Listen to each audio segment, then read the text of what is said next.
Houston SPCA, and for today's Pet Pawcast, we're going to be talking about horses because yesterday was July 15th, which was National I Love Horses Day.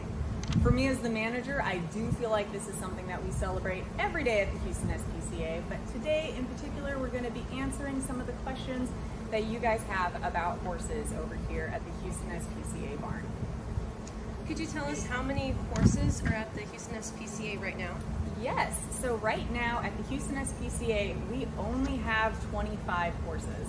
I say only because typically we get in anywhere from 100 to 200 horses every year. So we average about 60 to 80 horses at one given time. So right now, thanks to our amazing equine and farm animal care team, we've had an influx of adoptions. We've also had a lot of proactive measures to try to ensure that we are doing more preventative care so that these horses aren't always coming in. So, shout out to our cruelty investigations team for that. But all that to say right now, 25 horses. We also have a 25 stall barn here in Houston, so that actually works out perfectly. We do have another location out in Hempstead that's over 300 acres. We also like to have horses out there when it comes to their recovery process. We found that when they're out there in these huge pastures that are several acres large, the horses are able to just continue to develop their muscles as they're gaining weight and gaining strength before we bring them back here in town for them to get a little bit more extensive training. What are some of the common reasons why horses come into the Houston SPCA? So a lot of the common reasons that horses come into the Houston SPCA is primarily due to neglect, cruelty cases. A lot of times I would say that it isn't always intentional abuse as much as it is a lack of knowledge from the owner's standpoint. So a lot of times we're getting in these horses, they can be anywhere from 100 to 300 pounds underweight when they arrive into our care. Out of all the horses that we have come in, like I said, between 100 to 200 every year, over 95%, if not more, are coming strictly from our cruelty investigations team. So they are coming from various cases where they have been neglected in some form or fashion. Most often that's going to involve them being incredibly malnourished, like I said, several hundred pounds underweight, also a lot of times lacking proper hoof care, just veterinary care in general, as well as just not having that regular handling or human interaction on a regular basis. So, speaking of hoof care, can you discuss the importance of dental care and hoof maintenance in horses? Yes, both hoof care and dental care with horses is incredibly important. There is one saying in the horse industry, which is no hoof, no horse, and that is very true. You'll realize a lot of times you'll see, tripods when it comes to dogs and cats. With horses, this is not the case. It has a lot to do with their weight. A lot of them are 1,200 pounds or more, so it's very difficult for them to be carrying that amount of weight just on one leg. So for us, it is very important to ensure that all of a horse's hooves are healthy. This involves regular farrier care. So a farrier is someone who's going to be trimming the horse's feet. A horse's hoof is similar to your fingernail, so it's going to be growing throughout the duration of their life. So think of it as a pedicure, if you will. They get those every 6 to 8 weeks, ideally, depending on how quickly their hoof grows. They should also have their hoofs picked out on a regular basis. By picked out, we mean having someone go through and take a hoof pick, clean them out from any debris, any sort of mud or anything that's getting kind of packed in there with their hoofs. So you should be cleaning them out daily, as well as getting the farrier to look at them every 6 to 8 weeks. With horses' teeth, you want to have them floated at least once a year, sometimes two as they get older. Floating a horse's teeth is something that your veterinarian does or an equine dentist. Horses' teeth grow throughout the duration of their life. So it's actually one way you can even tell their age just based on their tooth development. But basically, horses when they're younger, their teeth are going to be kind of straight down, and then as they're growing out, they're going to slowly get more of an angle. Those front teeth are what they use to pick up the grass, and then they're going to push it to their back teeth and grind it back there.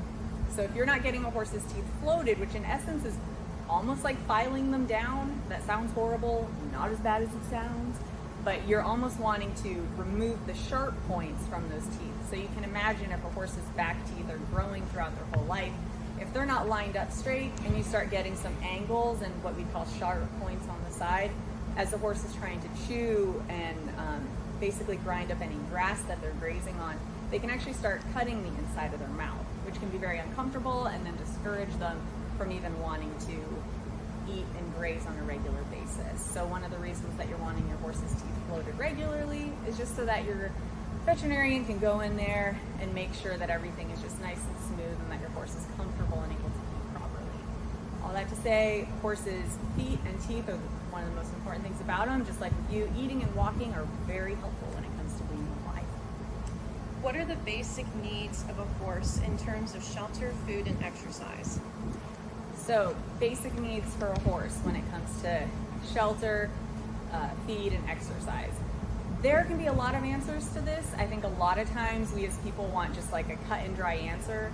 I always tell people to go to your veterinarian and also get their thoughts and opinions when it comes to your setup, what you're feeding your horse, because horses, just like people, are all very different. So depending on your lifestyle, what your horse is going to be doing, all these things are going to be playing factors into the kind of environment that your horse should be in.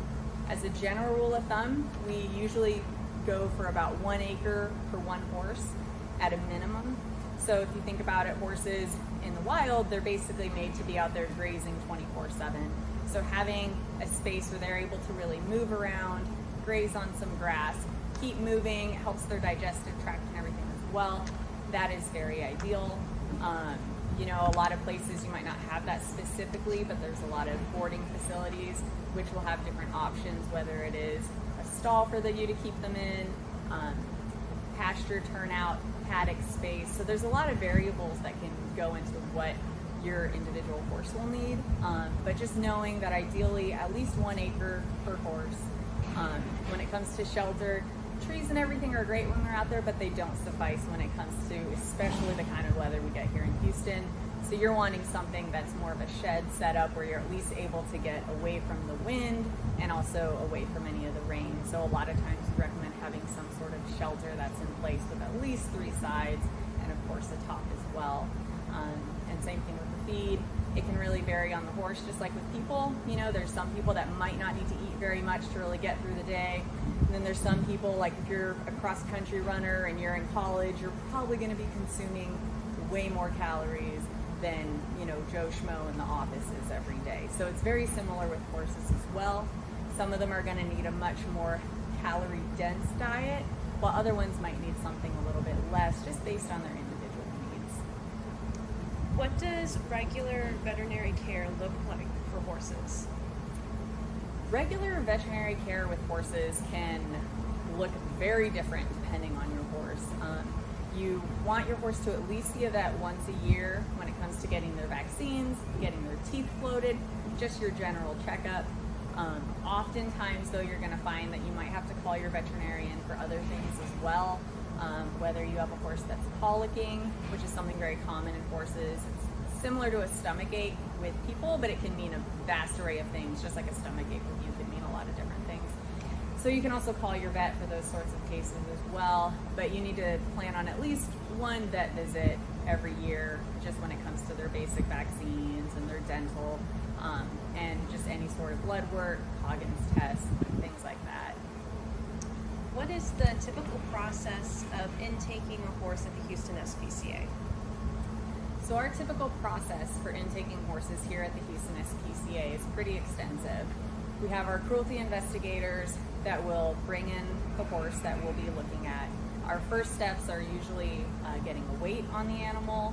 We're drawing blood. We're doing vaccines, just an overall, just almost like a clean slate. So we're running a fecal, we're deworming. We have a veterinarian that will be out during this time as well to give an overall exam.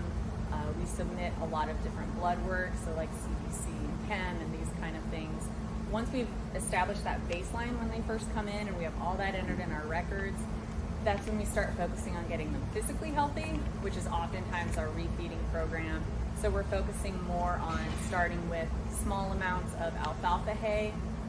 It's much more rich in nutrients, so you're getting more bang for your buck in a sense. And so we start with something small like that that's also easier on their digestive tract. Start with a little bit of that, as well as some of our feed, and gradually increase that as they continue to flourish and gain weight. Once they've put on enough weight and any other medical and health issues that we have are addressed, that's when we're going to start evaluating what they actually know, so that we can then have a baseline for what kind of a doctor and what kind of home that horse would be ideal for. What should potential adopters know before adopting a horse?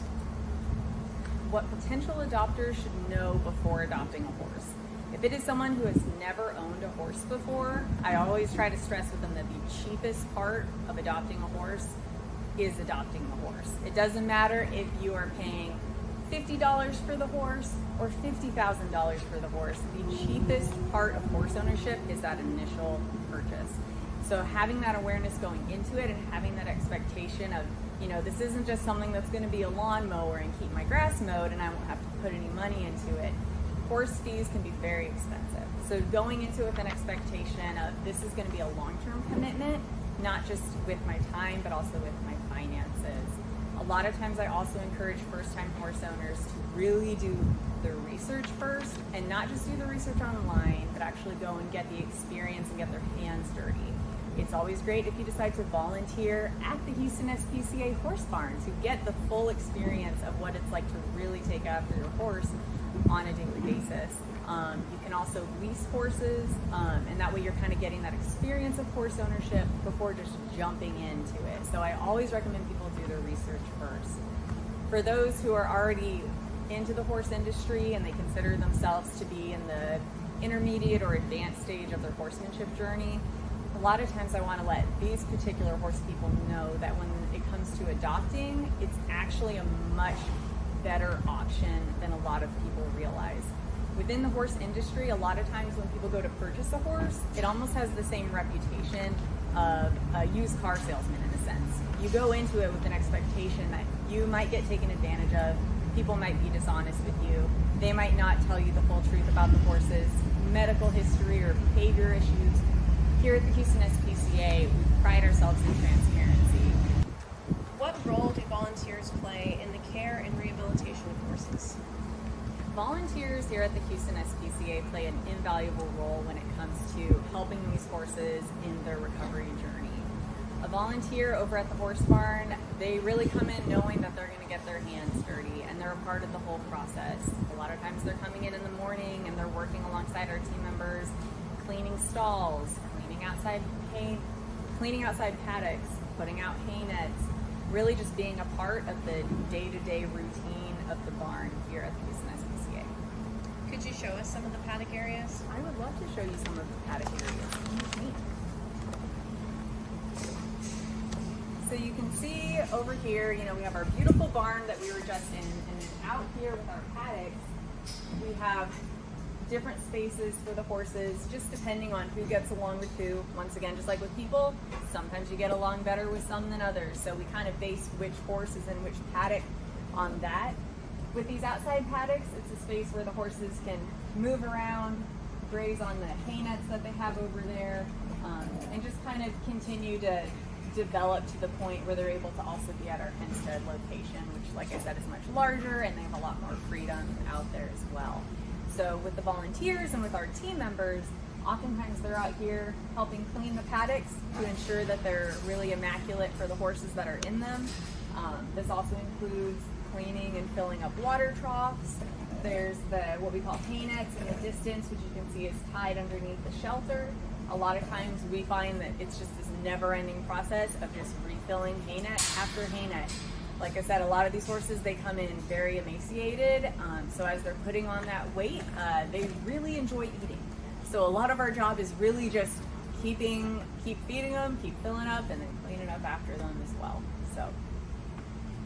Can you talk more about the importance of donations and how they help support your work? So there's so many different ways that people can donate here at the Houston SPCA. A lot of times when people think donations, they think financially, but like we were just talking about volunteers, and volunteers donate something just as valuable, which is their time. So we find that people donate financially, they donate with their time, they donate with their resources, And any of those ways here at the Houston SPCA is incredibly vital for us to move forward with our mission. Each horse can take anywhere from $5,000 to $10,000 worth of care just to get them back to a baseline of health before we even make them available for adoption. So even from a financial standpoint, it can really take a lot of our resources just to support the horses in that way as well. When it comes to donating products, even though we have specific things for the horses here because we do want to cater to their individual needs, a lot of times we will also have people in the horse community that will donate just very nice products, whether it is saddles or bridles or grooming equipment and things like that for us and for our horses as well. But when it comes to donations, those can really come in any form or fashion. I think everyone really has a way that they can give. I think a lot of times people also don't realize that even if they're giving something that might be small to them, they're giving us infinitely more than they realize, because by giving us their time and their finances and their resources, they're also just giving us hope and just motivation to keep moving forward and do what we do. A lot of times when you're seeing the stuff that we're seeing here every day and we're seeing these horses come in emaciated and not taken care of, it can be really disheartening and make you almost like not really appreciate humanity in a sense. And so when we have these donors, when we have volunteers showing up at 8 in the morning to help us clean stalls and work alongside us, it really just gives us that hope to just really keep moving forward and to keep doing what we're doing every day. Can you share some of the challenges you face in this role, maybe even related to the most recent natural disaster of Hurricane Beryl?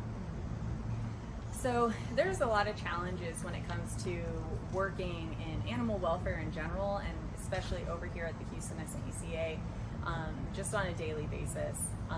On a daily basis, a lot of times, like I was saying, the things that we see here can be very heart-wrenching and really discouraging. Sometimes you're coming to these animals, it feels like almost too late. You're really trying to help them in any way that you can, and it can be really disheartening and just really eat away at you in a sense when you just feel like you could have done more, or you wish you could have done more. And so just knowing every day you're really giving everything that you possibly can, and then realizing sometimes that just doesn't feel like enough. And that can be a very difficult thing to carry with you throughout the days that you're here. And then when we get things like Hurricane Beryl, you're already in this constant grind of wanting to help these animals in need and going above and beyond to ensure they're getting optimal care. And then you throw in something like a hurricane, and then suddenly you're pulling all these other resources. We have everyone really just all hands on deck, people coming in on their days off just to ensure that the animals that we have are receiving optimal care, and that we also are able to have the resources to help other animals in need as well. So you find that you really have to be very flexible, very open to whatever comes your way. A lot of people that already work with animals, even if it's not in animal welfare, they already realize that too. You always have to be really ready for whatever the animals are going to throw at you that day. But when you start coming into an environment that involves animal neglect and animal cruelty, and then you're like throwing in a hurricane and everything as well, you really have to just be open and going with the flow and doing everything in your power to help these animals that are in need. What's been the most rewarding experience for you while working with horses? Okay, there's honestly a lot of rewarding experiences. One of the things that I tell people the most is one of the most rewarding parts is when you come here and you start seeing these horses' personalities actually develop and come out. So most often when these animals come in, horses like Coral, they'll come in several hundred pounds underweight. And a lot of times at that point, their personality is so shut down that you really don't have any idea what their personality is even like. You imagine they're so skinny that some of them have even developed heart murmurs because their body is almost eating itself from the inside out because they don't have the nutrition that they need to simply exist. So in those cases, you can't tell their personality because their entire body is just focused on actually living and surviving. So for me, as well as for a lot of our team members, one of the most exciting parts for us is when we can start seeing these horses' personalities come out. They start giving you a little bit of pushback. They might try to run away from you when you go to catch them one day, or you see them for the first time actually kind of trotting and moving around in their paddock instead of just moving around very lethargically. And So for us, it's really exciting just to see their personalities come out and see them actually kind of push back on you a little bit and give you a little bit of attitude. It just gives you that little bit of hope and helps you start kind of beginning to think about what kind of home and what kind of adopter would be a good candidate for that horse as well. Do you have a particular favorite horse story that you'd like to share with us? Honestly, there are too many to count, but there are always those ones that really do just wiggle into your heart. So we had one mare that came in. She was an off-the-track thoroughbred racehorse, and she looked like a complete train wreck. She was completely shut down. She could barely walk. She was about 250 pounds underweight. When we looked up her registered name, it was something along the lines of A Glorious Life, which made it even that much more heart-wrenching to just see her so shut down and was withdrawn and just not even able to interact with anyone. As she started to put on weight, and it was almost like those racehorse bells just went off in her head again, and she had the biggest personality, just a ton of get up and go. We evaluated her and, were able to kind of see what she knew under saddle.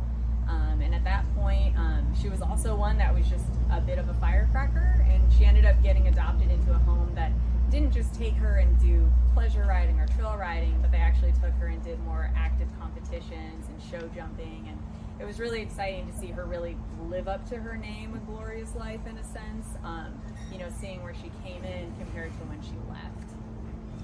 What advice would you give to someone who wants to pursue a career working with horses?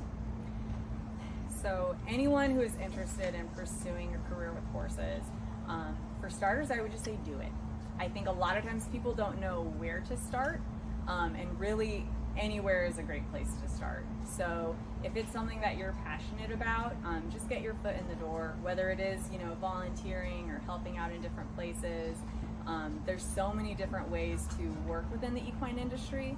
I am very partial to what we do here at the Houston SPCA. I think it's some of the most rewarding work that anyone in the industry can do. But there's so many other opportunities. So from me and Cosmo, thank you guys for listening to this week's Pet Pawcast, and we look forward to seeing you next time.